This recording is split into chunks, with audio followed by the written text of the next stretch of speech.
What happens when a widow fighting to keep her family alive crosses paths with a desperate Apache father? In a single night, both their lives are thrown into a choice that could change everything.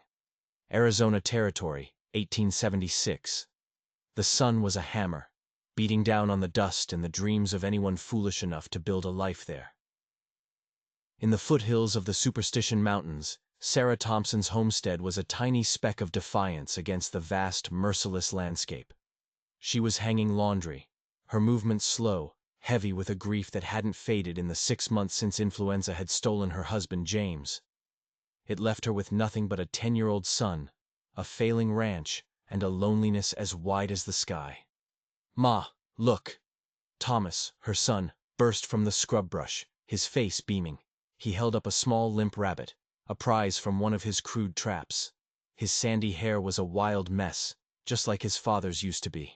Sarah forced a smile that felt like cracking clay. "Well done, Tommy. That'll make a fine stew." The boy's smile faltered. "Pa would have shown me how to skin it proper."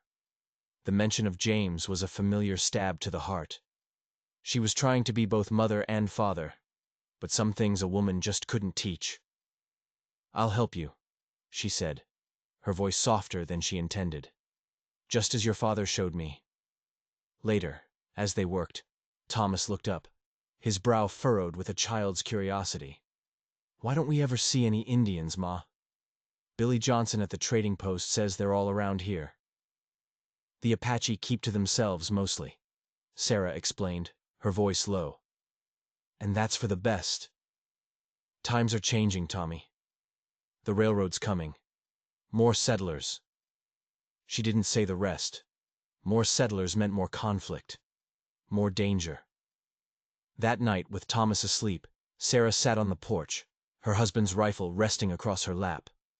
It was a ritual she'd adopted since his passing, a silent vigil against the coyotes and the crushing silence. She knew she couldn't keep the ranch alone. The fences needed mending, the well was running low, and her spirit was running lower. But selling it felt like burying James all over again. Crack! The sound of a twig snapping in the darkness shot through her like a bullet. Her heart hammered against her ribs as she raised the rifle, the cool metal a stark comfort against her shoulder. She peered into the impenetrable shadows beyond the porch light. "I mean no harm," a deep voice rumbled from the blackness. A tall figure emerged, slow and deliberate, his hands raised in a gesture of peace. But Sarah's finger remained on the trigger. "State your business," she commanded, her voice steadier than she felt. The man stepped into the faint moonlight. His skin was the color of rich copper, his hair long and black. He was Apache, no doubt about it, dressed in a strange mix of his people's garments and the worn clothes of a white man. A weathered army blanket was draped over his broad shoulders. "My name is Nakohe," he said. His English was perfect, startlingly so. "It means warrior in my tongue. I have twin daughters. Their mother. She died 3 days ago, from the fever." Sarah kept the rifle aimed at his chest. The world was full of tragic stories. "I'm sorry for your loss, but what does that have to do with me?" For the first time, a flicker of raw desperation broke through the man's stoic mask. "The babies, they need milk. They will not survive on what I can give them. I heard there was a woman here who might help." "Who told you that?" Sarah's voice was sharp, suspicious. "The trader. Williams. He said you are a kind woman. He said you recently lost your husband." Sarah's grip on the rifle loosened slightly. Edward Williams, the kindly shopkeeper who bought her excess eggs. She hadn't seen him as a man who talked about her private grief. Nakohe took another cautious step. "I have skills, medicine ways. I can hunt. Your boy. He needs a man to teach him. My baby girls. They need to be fed. We can help each other." Her mind reeled. She had no milk to offer. Thomas was 10 years old. "I can't nurse your babies. My milk dried up years ago." "Then goat's milk," he replied instantly, his voice urgent. "I have nothing. Their mother's sister tried to help, but she is gone with the others, to the reservation. I will not go there." Sarah studied his face. The grief in his eyes was a mirror of her own. But there was a fierce pride there, too, a refusal to be broken. She pictured two motherless infants, somewhere out in that vast, dangerous darkness, starving. "Where are they?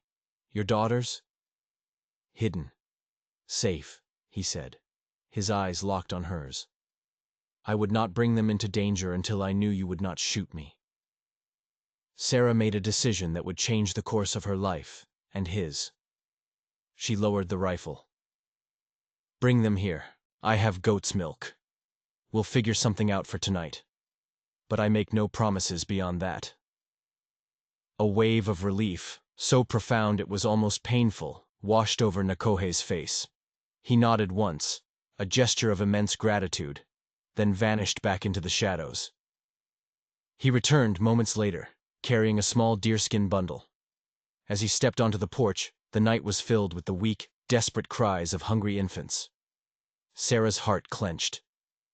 She led him inside, her hands already moving, lighting a lamp, her mind focused on the immediate task.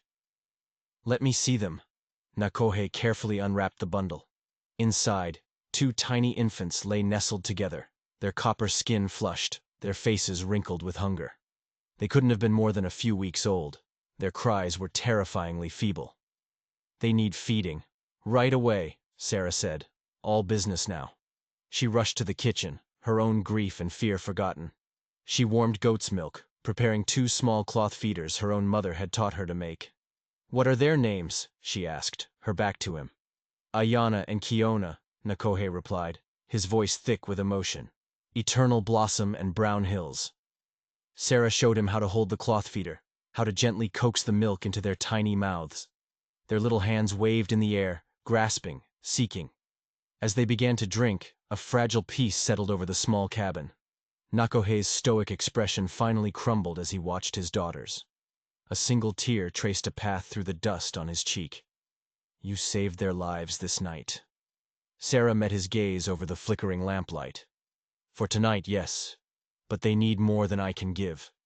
The reservation—" "No," he interrupted, his voice like stone. "The reservation is a slow death. First the spirit, then the body. I will not take them there. I would rather die fighting in the hills." "Then what do you propose?" she asked, though she was terrified she already knew the answer. "I will build a shelter near your home. I will hunt for you. I will teach your son the ways of tracking, of the land. I will protect this homestead with my life," he said, his eyes burning with intensity. "In return, you help me feed my daughters, until they can take solid food." Every rational thought in Sarah's head screamed at her to refuse, to send him to the Indian agent in town. Having an Apache warrior living on her property wasn't just talk, it was trouble. The kind of trouble that got people killed. But then she looked at Ayana and Kiona, their tiny mouths working furiously, their fragile lives hanging by a thread. They were orphans, just like her son in a way. She couldn't do it. She couldn't turn them away. "1 week," she said, her voice barely a whisper. "You can stay for 1 week. We'll see how it goes." As the night deepened, Sarah showed Nakohe and his precious cargo to the barn. She returned to the house, the rifle feeling heavier than ever. She had just invited the wilderness onto her porch. She had just invited war into her home. And she had no idea how she was going to explain it to her son. The next morning, Sarah rose before the sun, her mind a tangled mess of what-ifs. She walked out to the barn, half expecting to find Nakohe and his daughters gone, the whole thing a strange, grief-fueled dream. But he was there. Not in the barn, but at the edge of her property, already weaving branches into a small, sturdy lean-to. The twins were sleeping peacefully in a cradle he'd fashioned from a hollowed log and soft furs. "You work fast," she said, her voice startling him. He nodded, not breaking his rhythm. "The sun will be hot. The babies need shade." His movements were fluid, efficient. There was no wasted energy. "Your boy is still asleep?" "Yes. I'm not sure how to tell him about you." "The truth is always best," Nakohe said, his dark eyes meeting hers. "Children understand more than we believe." Sarah held out a basket. "I brought breakfast, and more milk for the babies." As if on cue, a tiny cry came from the cradle. Nakohe moved with a surprising gentleness, lifting the fussing infant. This is Ayana. She is always the first to wake. A rare, faint smile touched his lips. It transformed his harsh features, revealing the weary father beneath the warrior. As they fed the babies, Sarah's curiosity got the better of her. How did you learn to speak English so well? His face hardened, the smile vanishing.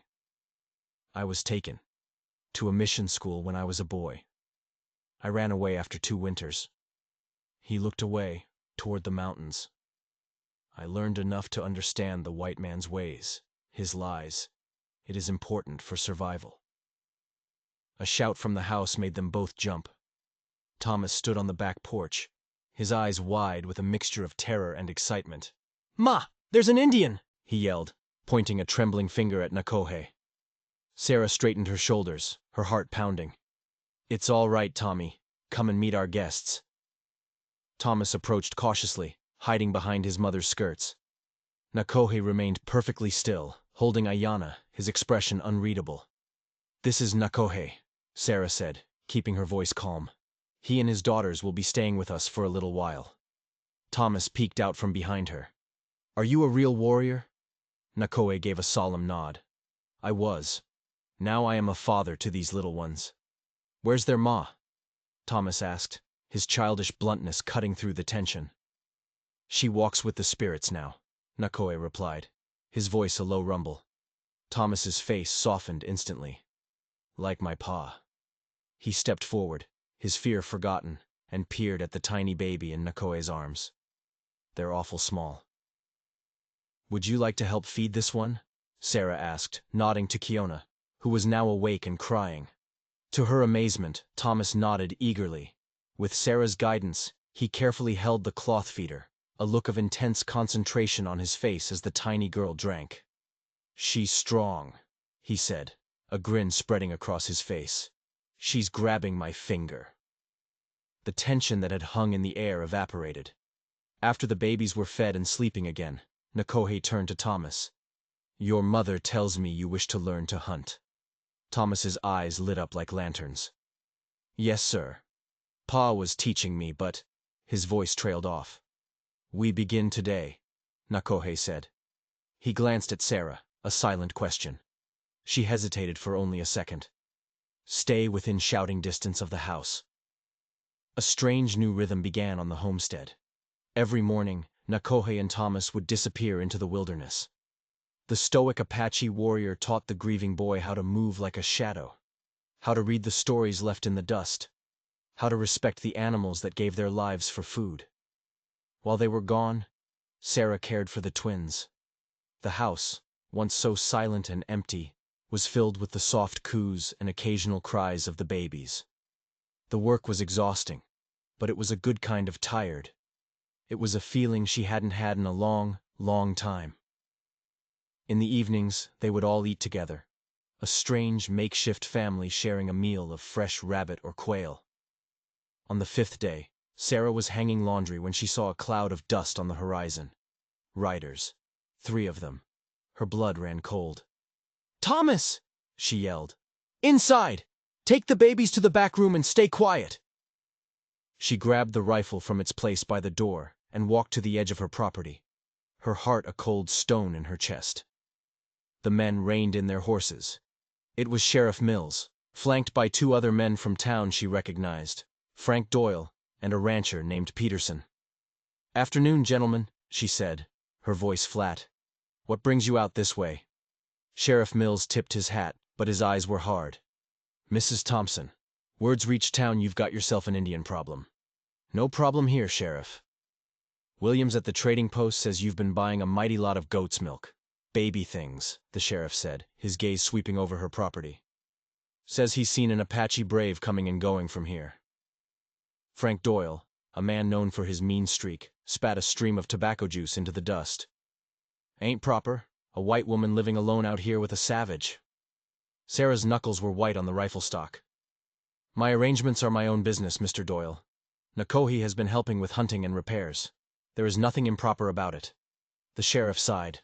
a theatrical sound of a man burdened by duty. Sarah, be reasonable. There's a reservation for these people. If he's got children, like we heard, they belong there too. It's for their own good. And what about my good? She shot back, her voice rising. Since James died, this place has been falling apart. Now there's food on the table. The fences are being mended. My son is learning the skills his father should have taught him. Peterson spoke up, his voice laced with fear. What happens when more of them come? You think they'll all be as helpful as this one? One Indian leads to 10, then 100. He's alone, Sarah insisted, her voice trembling with rage. Except for his infant daughters. Their mother died. Where is he now? The sheriff demanded, his hand moving to rest on the butt of his pistol. As if summoned, Nakoe emerged from the trees, Thomas right beside him. They carried a string of rabbits.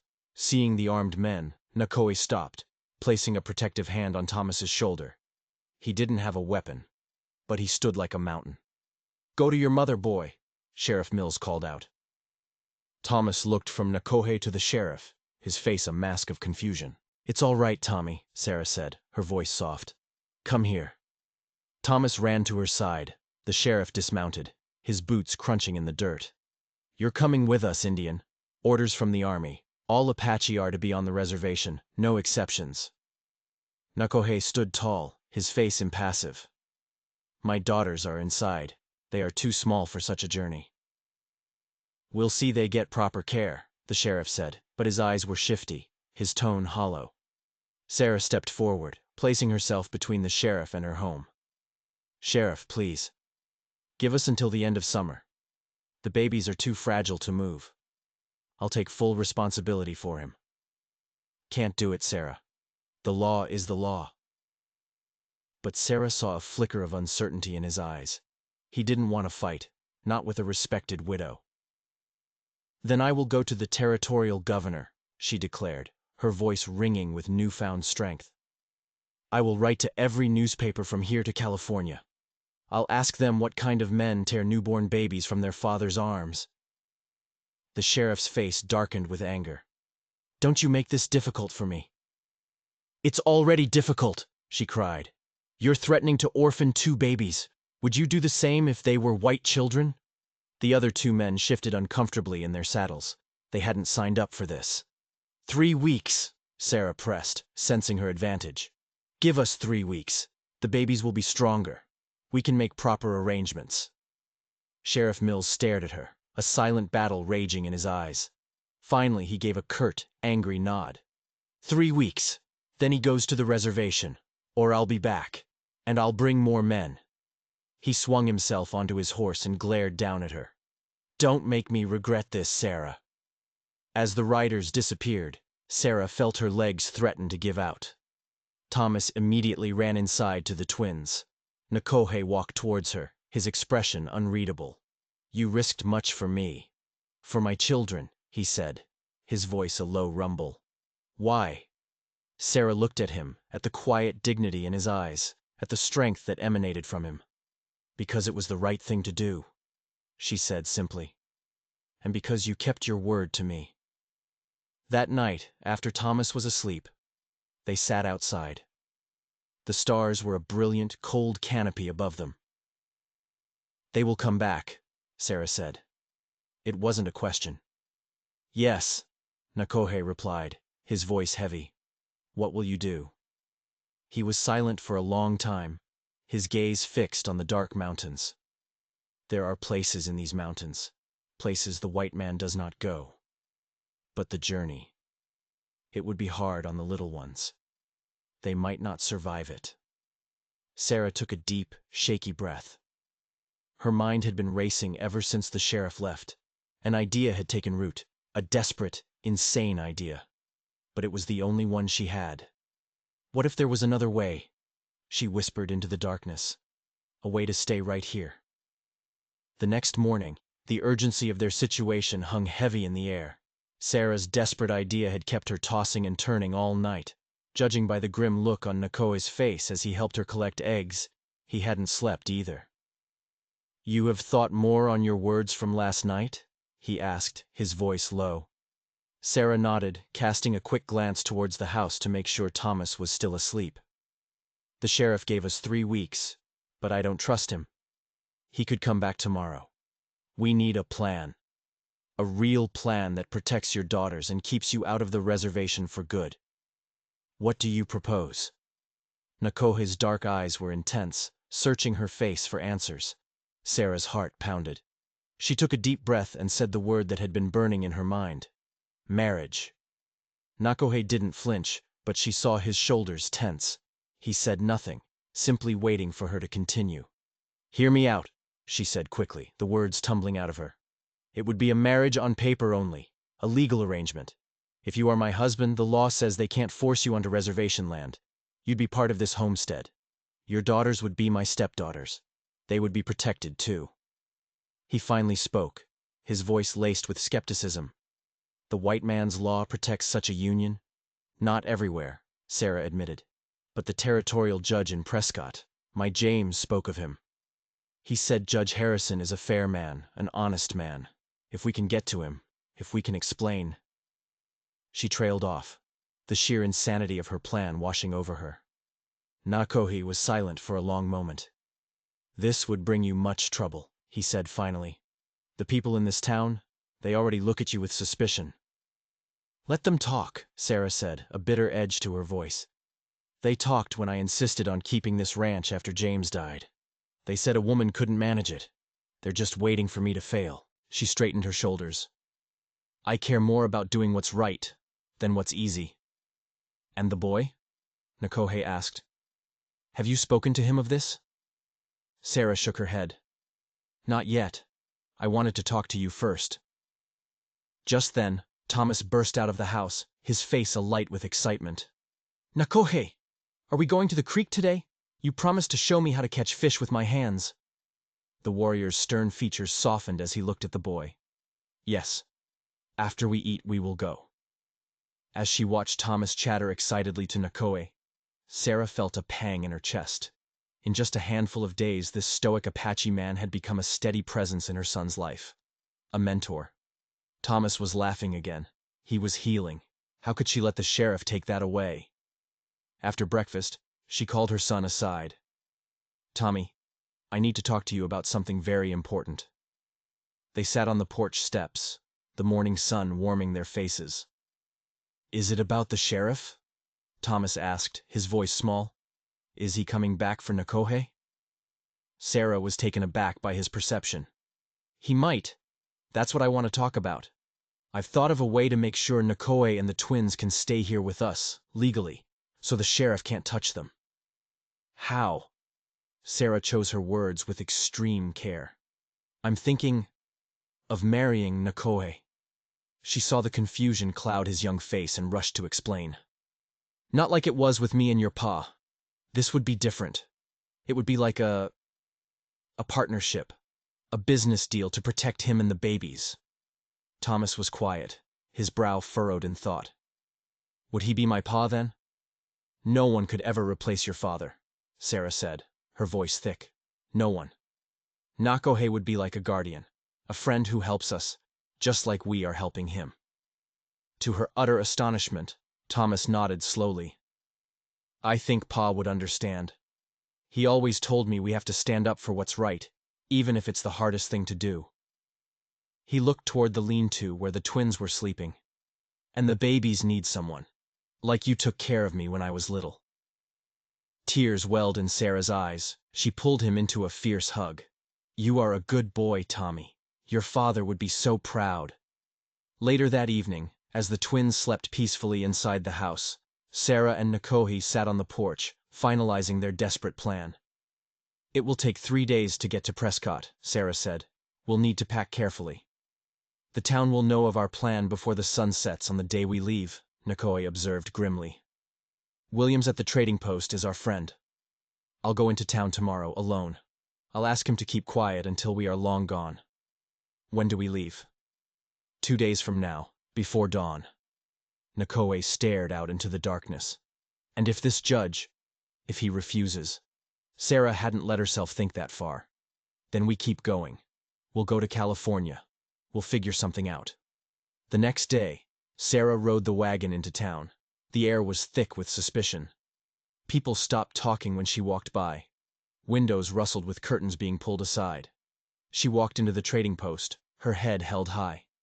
"Edward," she said, getting straight to the point. "I need supplies for a long journey, and I need your silence." Williams, a kind man with worry lines etched around his eyes, paled. "Sarah, the whole town is buzzing. The sheriff's been telling everyone you've taken in a wild Apache."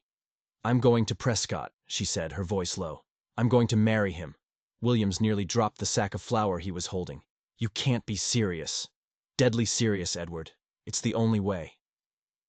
He shook his head, his face a mixture of fear and pity. "Have you thought this through? They'll make you an outcast. You and the boy." "I've considered it. Will you help us?" He looked at her for a long, hard moment.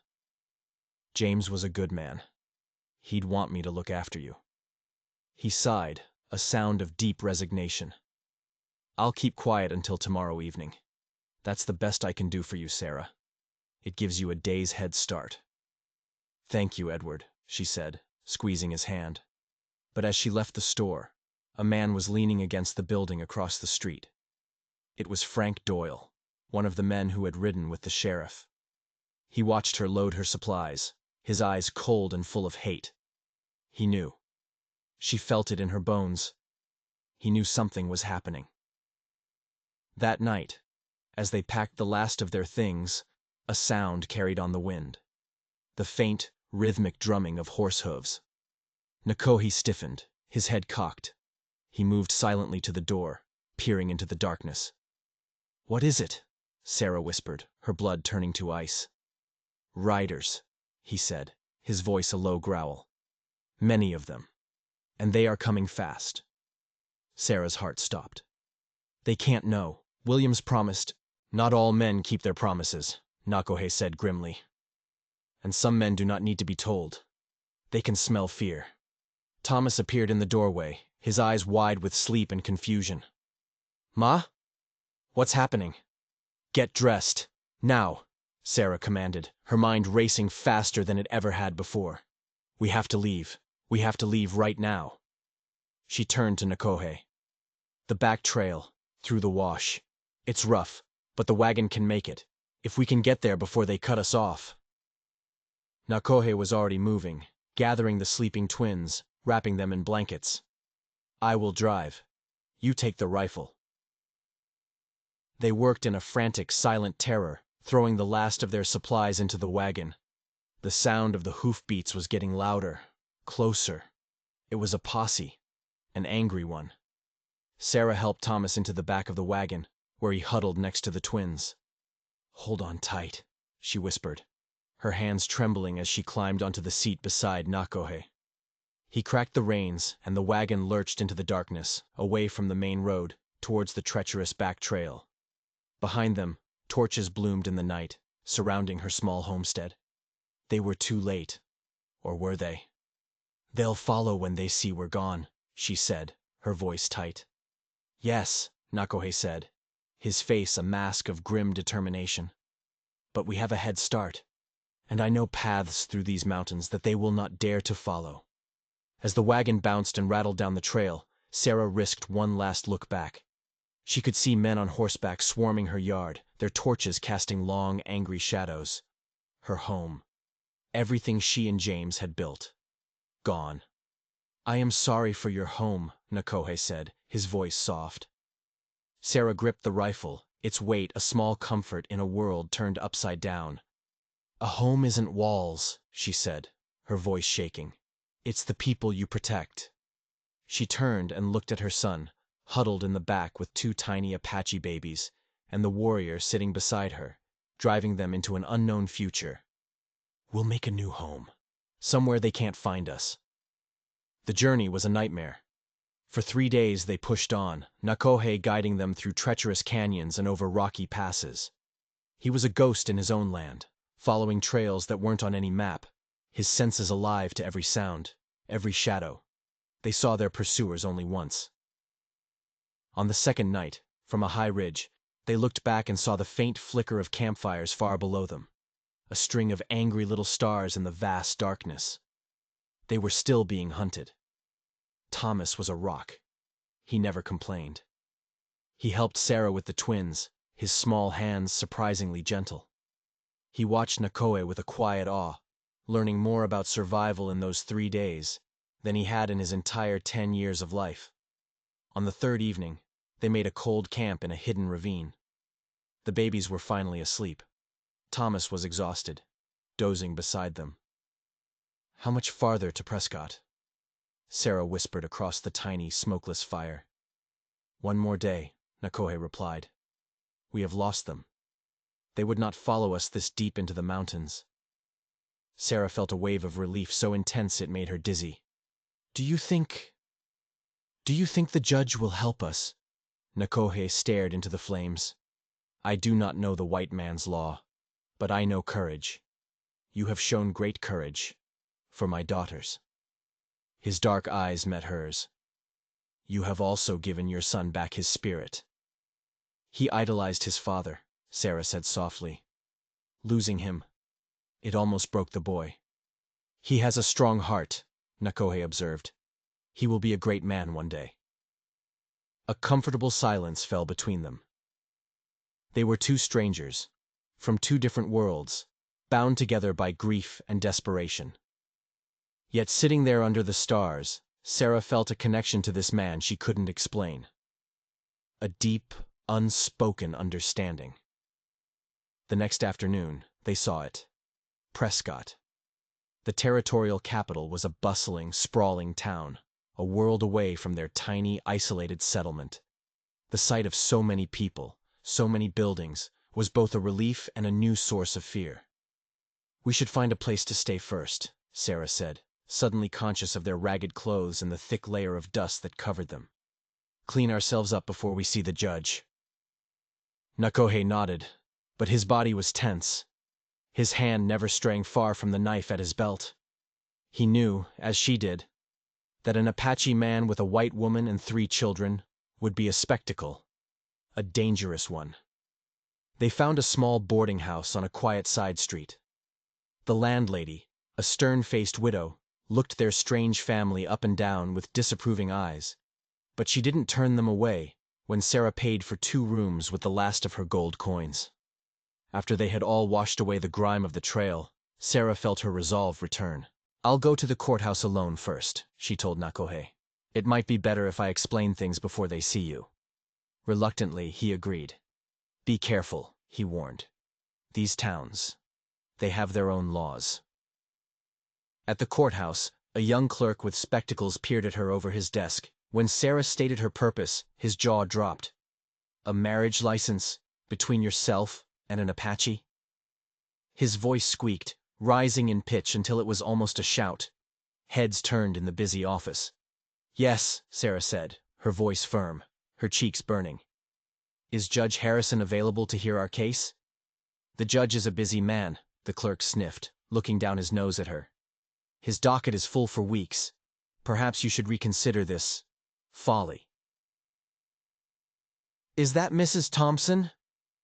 The voice was deep and commanding. A tall, gray-haired man in judicial robes stood in a doorway behind the clerk. "Judge Harrison." Sarah's heart leaped into her throat. "Judge Harrison, you remember me?" He studied her face. "James Thompson's widow. Yes. Your husband served on a jury for me once. A good, honest man."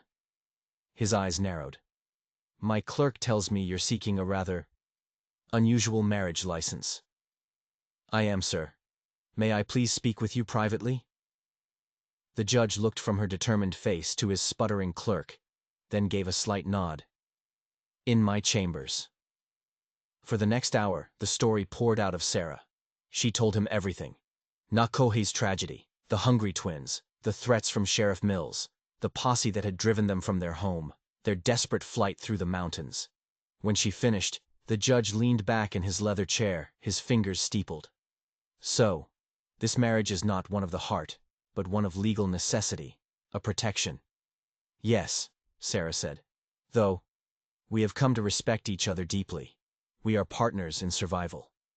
Judge Harrison was silent for a long time. his face unreadable. Mrs. Thompson, what you are proposing is highly irregular. It skirts several territorial statutes. While intermarriage is not explicitly illegal in Arizona, it is unprecedented. It would cause a firestorm. Sarah's hope began to crumble.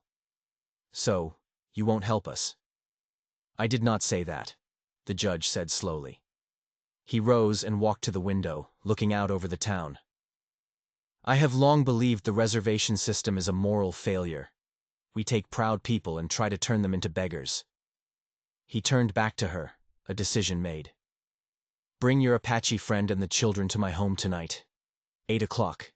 My wife will want to meet them. We will discuss this further. That evening, they walked to the judge's grand house on the hill. A kind-faced woman, Mrs. Harrison, welcomed them at the door. Her warmth immediately put Sarah at ease. She fussed over the twins, exclaiming how beautiful they were, and gave Thomas a cookie that was as big as his face. The judge led Nakohe into his private study, closing the heavy oak doors behind them. Sarah sat in the parlor with Mrs. Harrison, her nerves stretched to the breaking point. What were they saying in there? What was the judge deciding? Finally, the doors opened. The judge's expression was serious. Nakohe stood behind him, his face a stoic mask. Mrs. Thompson, the judge began, I have spoken at length with Nakohe. I believe I have a solution. But it is not the one you proposed. Sarah's breath caught in her throat. What do you mean? A marriage between you would be challenged. Sheriff Mills and his allies would find a way to have it invalidated. It would put you and your son in even greater danger. He paused, letting the weight of his words sink in. However, there is another way. A legal path that is unusual, but defensible. He sat down, his eyes locking onto hers. There is land available in the Northern Territory, near the Colorado border, remote but fertile. The government is eager to have it settled. Nakohe stepped forward. The judge offers us a homestead grant, land in both our names, as business partners. A partnership homestead, the judge explained. It gives you both legal standing and rights to the land. Furthermore, I will file papers making you, Sarah, the legal guardian of the twins. Nakohe will be recognized as their father, with his parental rights fully protected.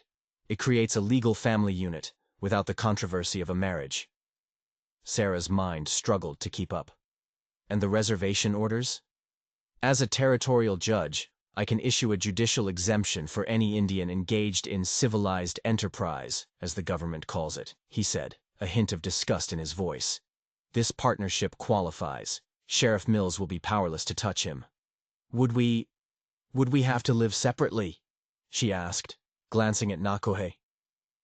The arrangement is a civil one, the judge said carefully. How you choose to organize your household on your own land is your private affair. Mrs. Harrison smiled and squeezed Sarah's hand. What matters is that these children are safe and cared for. The rest is between you and God.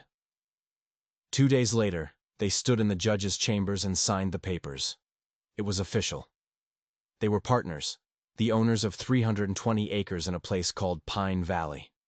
They were a family, legally recognized, if not traditionally formed. As they left the courthouse, the heavy documents tucked safely in Sarah's bag, Thomas was practically bouncing with excitement. Will there be fish in Pine Valley, Nakohe? Yes, the warrior said, a rare, genuine smile touching his lips. And deer and rabbit, many new plants to learn. Sarah walked beside them, a twin nestled in a sling on each side of her chest. It's a 3-week journey from here, she said. We'll need a sturdier wagon, more supplies. I have money, Nakohe said quietly. Gold. From my wife's people. I have kept it hidden. It was another secret, another surprise, but Sarah wasn't surprised anymore. They had both done what was necessary to survive. That evening, their last in Prescott, Sarah found Nakohe on the boarding house porch, watching the last rays of sun paint the sky in brilliant hues of orange and purple. Are you certain about this? She asked softly. It won't be easy. We will still be outcasts to many. He turned to her, his face serene. My people have a saying. It is better to have less thunder in the mouth and more lightning in the hand. We have chosen to act. We have made our own justice. Sarah smiled. My father used to say something like that. Judge a person by their deeds, not their words. Your father was a wise man, Nakohe observed. As you are a wise woman. A peaceful silence settled between them. What will we tell them? Sarah wondered aloud, looking down at the sleeping twins. When they are older, what will we tell them about all of this? Nakohe considered this for a moment. We will tell them the truth. That when they needed a mother, one came. That when a boy needed a father, one came. That sometimes a family is made not by blood, but by choice. Tears pricked Sarah's eyes. His words were so simple, yet so profound. And that love, she added, her voice thick with emotion, can take many forms. Nakohe nodded, his dark eyes reflecting the starlight. Many forms, but it always has the same strength. The future stretched before them, an unmarked trail into a new land. It would be hard. It would be lonely. But as Sarah stood there, beside this brave warrior who had become her partner, with her resilient son and two precious baby girls safe inside, she felt a sense of peace she thought she had lost forever. They had been forged in the fires of grief and fear, but they had emerged as something new, something strong. A family, bound not by law or tradition, but by something far more powerful. A promise made in the dark, a shared hope for the dawn. If you enjoyed this story, don't forget to like and subscribe for more tales of survival, courage, and the families we choose.